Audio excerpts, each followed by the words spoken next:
अस्सलाम वालेकुम, कैसे हैं आप सब। उम्मीद करता हूँ सब खैरियत से होंगे। मैं आपके साथ बासित महमूद हूँ और आप देख रहे हैं मेरा यूट्यूब चैनल किताबे ज़िंदगी।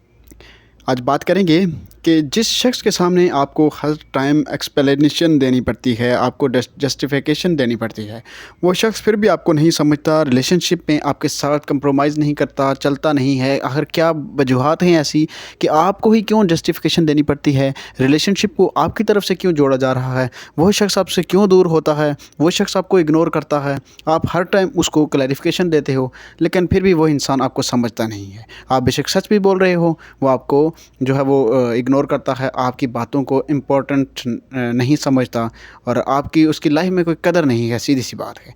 तो इसी के ऊपर आज बात होगी। वीडियो के साथ जुड़े रहें और मेरे चैनल को सब्सक्राइब कर लें ताकि हर नई आने वाली वीडियो अब तक बर वक्त पहुँच सके। याद रखिएगा, साइकोलॉजी कहती है कि repeated explanation is not love, it's emotional burden. जब किसी रिलेशनशिप में आप कॉन्स्टेंटली अपने इमोशंस को वैलिडेट करते हो तो समझ जाए कि उस बंदे को आपसे ज़्यादा आपकी साइलेंस की ज़रूरत है, लेकिन आप कभी साइलेंट हुए ही नहीं।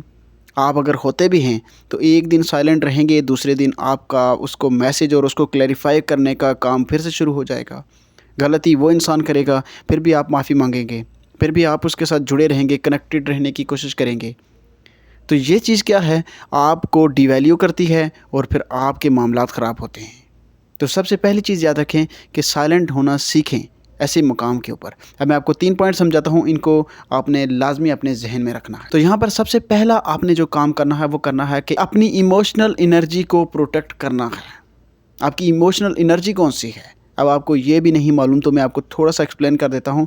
याद रखिएगा, इमोशनल एनर्जी को प्रोटेक्ट कैसे करेंगे।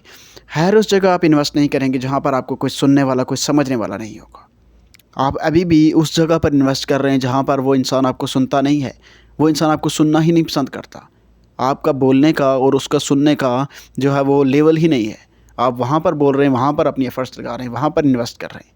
तो वहाँ पर क्या होता है, गलत जगह पर आप बताएं कि अगर गलत आप ट्रेड कर रहे हैं तो गलत ट्रेड लगा लें तो आपको लॉस होता है। तो यहाँ पर भी ऐसा ही है कि आप गलत जगह पर इन्वेस्ट करेंगे तो आपको लॉस होगा।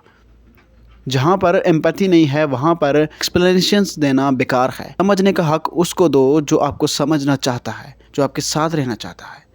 हर किसी पर अपनी एनर्जी ज़ाया मत करो। सेकंड चीज़ याद रखें कि सेल्फ मैस्टरी पर काम करो। वो इंसान आपके जज्बात नहीं समझता, नो प्रॉब्लम, अपने आप को इतना मजबूत करो, इतने डिसिप्लिन में आ जाओ कि और इमोशनल एक्सप्लेनेशन से निकल कर सेल्फ कमांड में आ जाओ। क्योंकि जब सेल्फ कमांड में आप आ जाते हो ना, तो तब आप बैलेंस्ड में आने लगते हो, और जब आप बैलेंस्ड हो जाओगे, बैलेंस्ड में आ जाओगे, तब वो इंसान आपके पीछे आएगा, आपकी कदर करेगा और तब आप खुद ब खुद एडमायरेबल बन जाएंगे। ठीक है। थर्ड चीज़ याद रखें कि प्रेजेंस क्रिएट करो, प्रेशर नहीं। याद रखिएगा कि आप किसी को इम्प्रेस करने के लिए अपने आप को खोते हैं, बल्कि आप अपने आप को ना खोएं किसी को इम्प्रेस करने के लिए, बल्कि आप अब उसकी दुनिया में खुद को चमकाने के बजाय आप अपनी दुनिया में शाइन लेकर आओ। जब आप ख़ुद में ऐसी शाइन लेकर आओगे ना, तो तब आप इतने चमकने लगोगे कि उसको लगेगा कि ये शाइन मुझे चाहिए। ठीक है। तो तब वो आपकी चमक देखकर आपको कभी भी इग्नोर नहीं कर पाएगा। समझ आ रही है बात की। तब वो आपको अहमियत देगा और तब आपको किसी भी एक्सप्लेनेशंस की ज़रूरत नहीं पड़ेगी। वो आपको कभी भी किसी जस्टिफिकेशन की ज़रूरत नहीं पड़ेगी। समझ आ रही है बात की। तो ये काम ऐसे करने होते हैं।